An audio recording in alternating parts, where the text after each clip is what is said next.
जय हिंद साथियों, स्वागत है आप सभी का एजुकेशन केयर 6 में। दोस्तों ये वीडियो आपके लिए बहुत ही ज्यादा इंपॉर्टेंट है।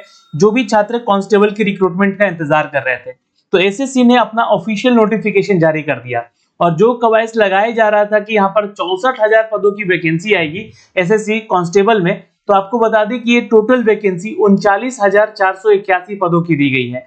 एसएससी जीडी कांस्टेबल के लिए क्या नोटिफिकेशन में अपडेट किया गया है, सिलेबस क्या है, एग्जाम का पैटर्न क्या है और योग्यता जो कि 10वीं पास रखा जाता है यहाँ पर, इन सब के लिए सारी जानकारी जो है हमने अपने kyeducation.in के ऑफिशियल वेबसाइट पे लिख कर दे दिया है। आप उन सभी जानकारी को वहां से जाकर एक स्टेप बाय स्टेप पढ़ सकते हैं और इस वीडियो को थोड़ा ध्यान से देखिएगा। हर वो जानकारी संपूर्ण तरीके से आप लोगों तक पहुंचाने का एक छोटा सा प्रयास किया जा रहा है। आपको गूगल पे आ जाना है और यहाँ पे सर्च कर लेना है दोस्तों kyeducation.in। तो की एजुकेशन जैसे ही आप सर्च करेंगे, ये पहला लिंक आपके सामने ओपन हो जाएगा और यहाँ से आप क्लिक कर लीजिएगा।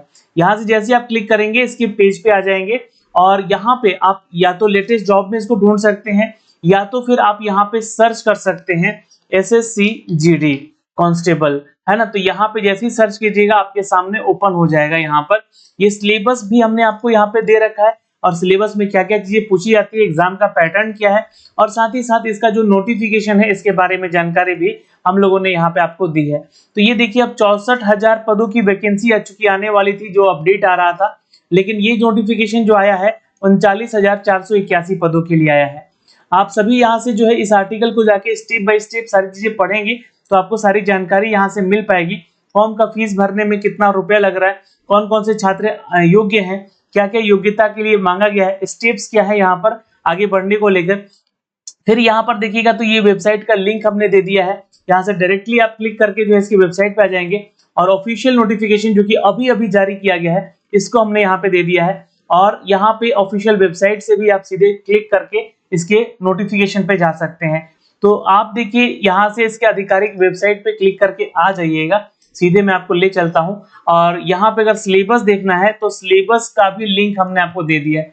तो यहाँ से डायरेक्टली आप क्लिक करके सिलेबस के बारे में पढ़ सकते हैं कि कैसे कैसे सिलेबस के पैटर्न है, कितने एग्जाम में क्वेश्चन किस टॉपिक से पूछे जाते हैं, है ना। सारा डिटेल यहाँ पर लिख दिया है, तो आप स्टेप बाय स्टेप सारी चीजों को जानकारी के रूप में यहाँ से पढ़ सकते हैं।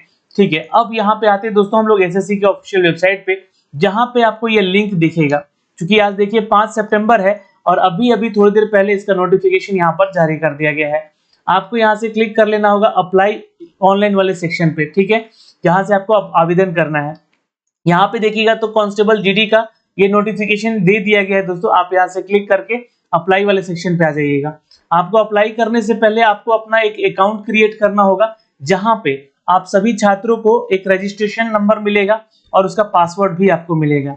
देखिए, अगर आप लोगों ने पहले से रजिस्ट्रेशन किसी फॉर्म को भरा है एसएससी का, तो आप सीधे लॉगिन कर सकते हैं अपना यूजर नेम और अपना पासवर्ड डाल के, ठीक है, और इस कैप्चे को डाल के यहाँ से लॉगिन कर सकते हैं। नहीं किया है तो लॉगिन और रजिस्ट्रेशन पे क्लिक कर लीजिएगा, ये पेज पे आपका आ जाएगा। फिर यहाँ पर देखिएगा तो रजिस्ट्रेशन नाउ पे क्लिक कर लीजिएगा, ठीक है। रजिस्ट्रेशन नाउ पे क्लिक कीजिएगा तो नए कैंडिडेट के लिए आपको वन टाइम रजिस्ट्रेशन करना जरूरी है। अब यहाँ से जो है आपको 4 चीजें मांगी जाएंगी, पर्सनल डिटेल, आपको पासवर्ड क्रिएट करना होगा, एडिशनल डिटेल और आपको डिक्लेरेशन देना होगा कि आप ही ये छात्र हैं। फिर इस पर कंटिन्यू पे क्लिक कर लेना होगा। यहाँ पे देखिएगा तो इस तरीके से आपका ओपन हो जाएगा, जहाँ पे आपका पर्सनल डिटेल मांगा जाएगा, फिर पासवर्ड क्रिएट करने को कहा जाएगा, फिर एडिशनल डिटेल और डिक्लेरेशन। तो पर्सनल डिटेल में क्या क्या चीजें मांगी जा रही है, आधार कार्ड है या नहीं है इसके बारे में बताना है तो जरूर दीजिएगा यहाँ पर, चूंकि आधार कार्ड से ही आपका लिंक करके आपको आगे की जो कभी भी आप फॉर्म भरेंगे एसएससी का तो वेरीफाई किया जाएगा और दोबारा इसको वेरीफाई भी कर लेना है डाल के। यहाँ पे कोई भी एक ऐसा आइडेंटिटी जो इससे कि आपको पहचान की जा सके, तो यहाँ से क्लिक कीजिएगा। यहाँ पे जो कि आधार कार्ड आप दे दिए हैं इसलिए यहाँ पे नहीं ले रहा है।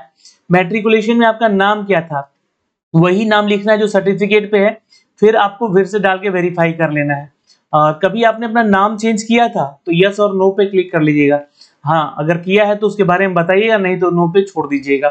आपका जेंडर क्या है, यानी कि मेल है, फीमेल है या फिर ट्रांसजेंडर है, इसके बारे में जानकारी देनी है।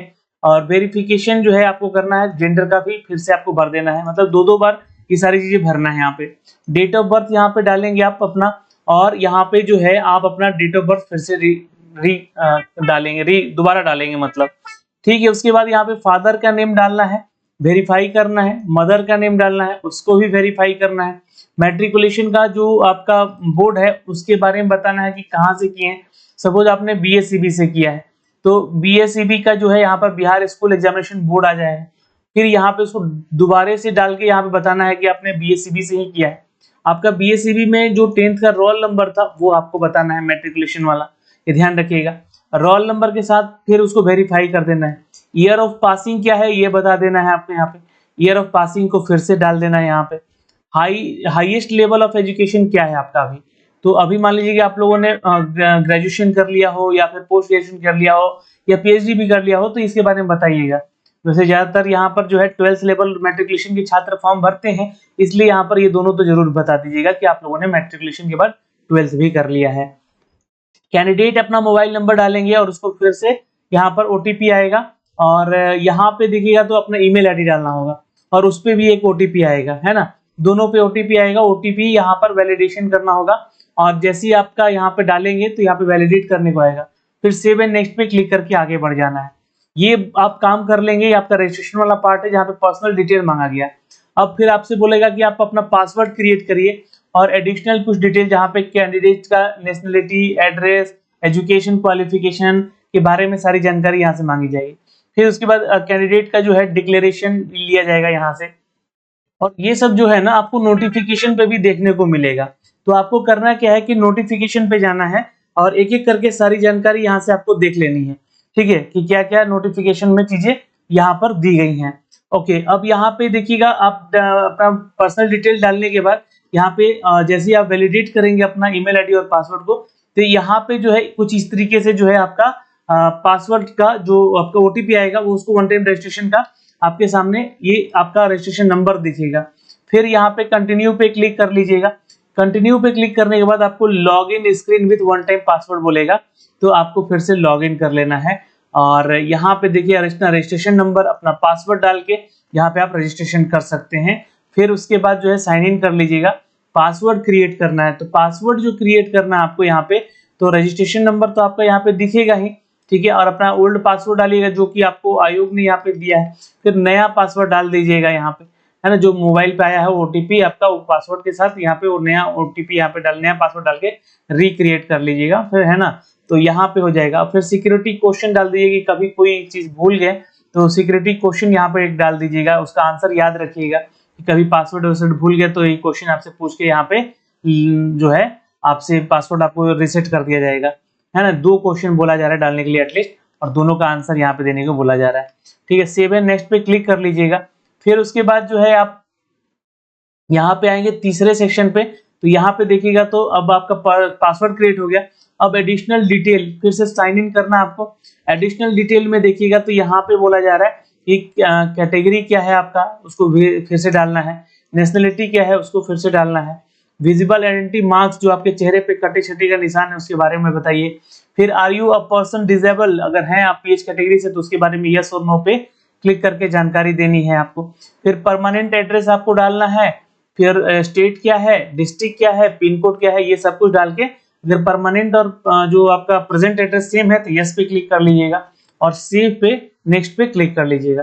फिर आपका डिक्लेरेशन फॉर्म खुलेगा, है ना। डिक्लेरेशन फॉर्म में आपको सिर्फ डिक्लेयर पे क्लिक कर लेना है। सब कुछ चेक कर लिया आपने और यहाँ पे टिक जरूर कर लीजिएगा, है ना, और ये डिक्लेरेशन फॉर्म आपका हो जाएगा। तो इस तरीके से जो है आपका अपना रजिस्ट्रेशन, वन टाइम रजिस्ट्रेशन जो है वो कर चुके रहेंगे। तो ये एक प्रोसेस है दोस्तों यहाँ से वन टाइम रजिस्ट्रेशन करने का। फोटो सिग्नेचर का जो है सिनेरियो यहाँ पे दिया गया है, तो इस फोटो सिग्नेचर का साइज देख लीजिएगा। 10 KB से 20 KB तक के बीच में आपका सिग्नेचर होना चाहिए। और फोटो का जो साइज है आपका यहाँ पे ऊपर दिया गया है। अपलोड फोटो जो करना है आपको, इसमें यहाँ पर डिटेल दिया गया, अपलोड योर लाइव फोटो।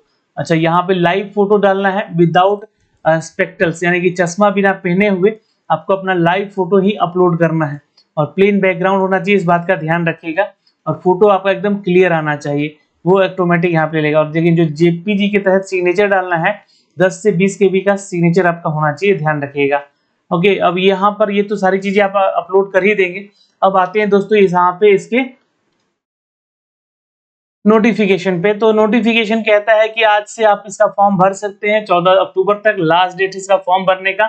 15 अक्टूबर जो है पेमेंट करने का लास्ट डेट है, ठीक है। और यहाँ पे देखिएगा तो आपको फॉर्म एडिट करने का ऑप्शन दिया जाएगा 5 नवंबर से 7 नवंबर के बीच में। अब जो एग्जाम रखा गया है वो 25 में रखा गया है, जनवरी या फरवरी 2025 में आपका इसका एग्जाम होने वाला है दोस्तों, ठीक है। तो इस बात का ध्यान रखिएगा। फिर आगे बढ़ते हैं यहाँ पे, और जो इम्पोर्टेंट चीजें हैं उसको फोकस करिएगा। तो यहाँ पर देखिएगा तो पे स्केल बिल्कुल लेवल 1 का ही है। 18,000 बेसिक सैलरी प्लस अलाउंस आपको मिलेगा यहाँ पर। तो मिलके चलिए आपका कम से कम जो है यहाँ पर 30,000 के आसपास सैलरी बनेगी, 25 से 28,000 की बनती है वैसे। और जो सिपाही एज ए इन एनसीबी हैं, यानी कि नैरोटिक डिपार्टमेंट में है यहाँ पे, उनको 21,000 यानी कि लेवल 3 का सैलरी स्केल मिलेगा, ठीक है। अब यहाँ पे देखिएगा तो BSF, CISF, CRPF, SSB, ITBP, Assam rifle, SSF और एनसीबी। तो एनसीबी में यहाँ पे टोटल नंबर ऑफ जो सीट है 11 दिया गया है, ठीक है। और फीमेल, ये मेल का, और फीमेल का भी यहाँ पर कितना दिया गया है, 11 दिया गया। तो 22 टोटल सीट है इनका, जिनकी सैलरी सबसे ज्यादा यहाँ पर क्योंकि 21,700 है। बाकी सबकी सैलरी जो है यहाँ पर 18,000 बेसिक है प्लस अलाउंस आपको मिलेगा। लेकिन अगर आप बीएसएफ में देखेंगे तो यहाँ पे सबसे ज्यादा वैकेंसी है 13,306 और फीमेल के लिए 2,348। तो टोटल मिला के 15,654 ग्रैंड टोटल यहाँ पे वैकेंसी है इनकी। सीआईएसएफ में 7,145 है, सीआरपीएफ में 11,541 है, 809 एसएसबी में है, 3,017 जो है आईटीबीपी में है, एआर में यानी कि असम राइफल में 1248 है, एसएसएफ में यहाँ पे 35 है और एनसीबी में यहाँ पे 22 है। टोटल मिला के यहाँ पे देखिएगा तो आपका 39,441 81 पदों का वैकेंसी है दोस्तों। अब ये तो हो गया वैकेंसी नंबर ऑफ पोस्ट का। आप छात्र जो एज लिमिटेशन की बात कर रहे थे, यहाँ से देखिएगा 18 साल आपका मिनिमम एज होना चाहिए, ध्यान रखिएगा। और 23 साल तक के छात्र इसको आवेदन कर सकते हैं।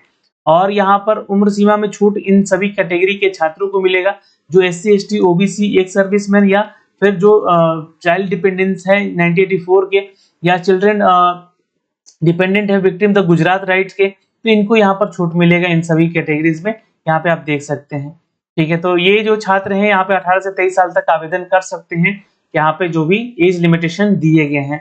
फिर आगे बढ़ते हैं दोस्तों, यहाँ पर तो एज को ही लेकर बहुत सारा ऐसे कैटेगरी है जहां पर आपको छूट मिलता है। तो यहाँ पे आप लोग देख सकते हैं। अच्छा, यहाँ पे मेन जो टॉपिक है इसमें कि आपका सिलेक्शन प्रोसीजर क्या है, तो जिसके बारे में हमने आपको kieducation.in की वेबसाइट पे सारी जानकारी दी हुई है, लेकिन आप यहाँ से भी इसको एक एक करके पढ़ सकते हैं। यानी कि 1/1/2025 जनवरी 2025 जो है आपका मैट्रिक का सर्टिफिकेट आपके पास हाथ में होना चाहिए, इस बात का ध्यान रखिएगा।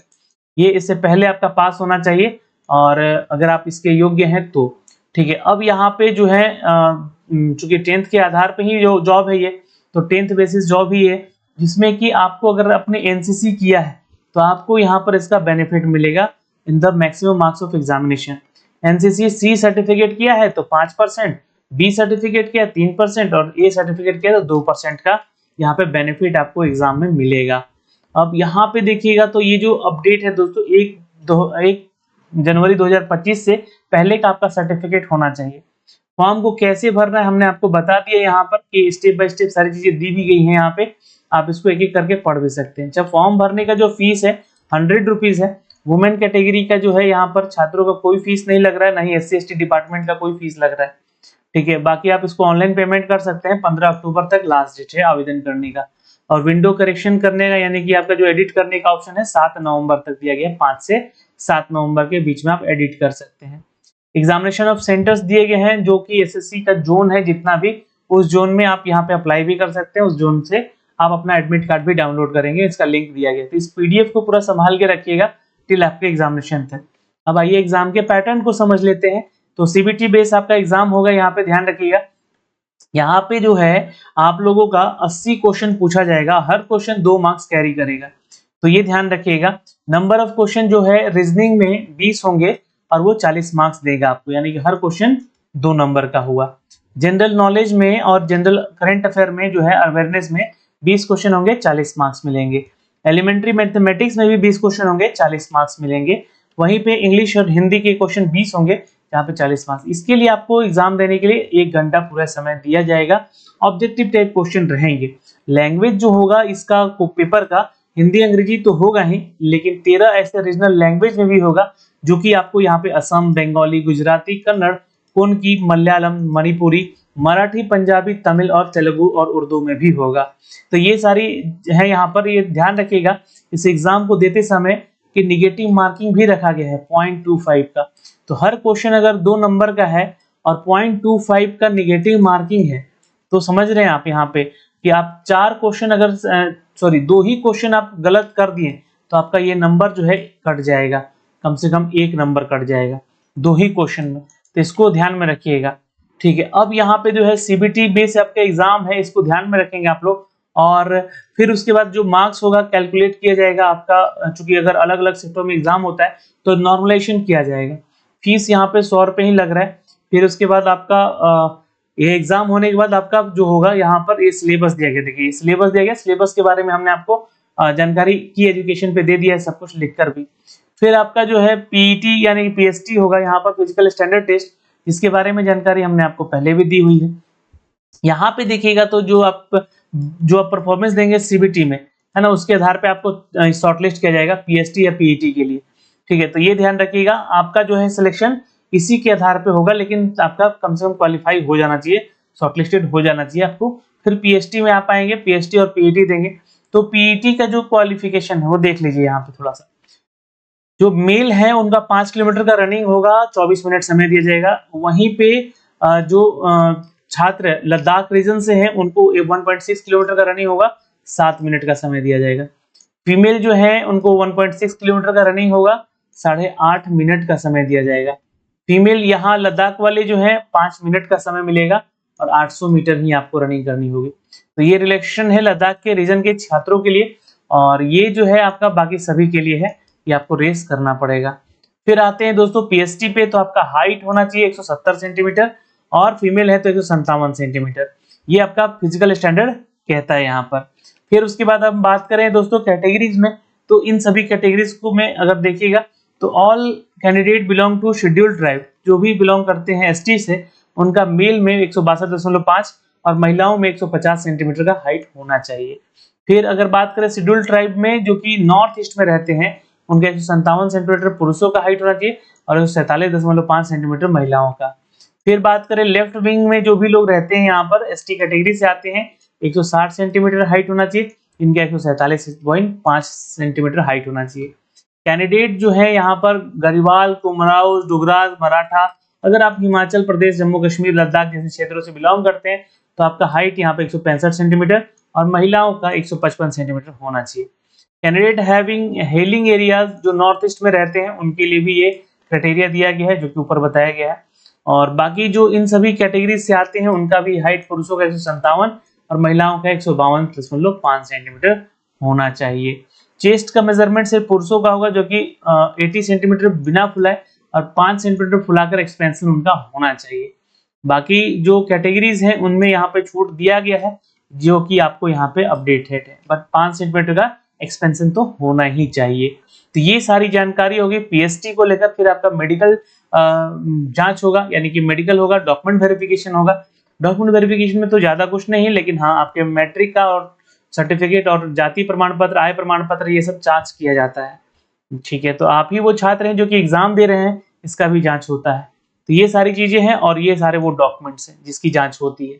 तो हमने आपको यहाँ से सारी जानकारी दोस्तों स्टेप बाय स्टेप बता दिया है। अगर कोई डाउट है तो आप कमेंट सेक्शन में कमेंट करके जरूर पूछ लीजिएगा। आशा करते हैं कि ये वीडियो आपको समझ में आई होगी। जाकर आप kyeducation.in पे आर्टिकल पढ़िए, सारा चीज और भी समझ में आएगा।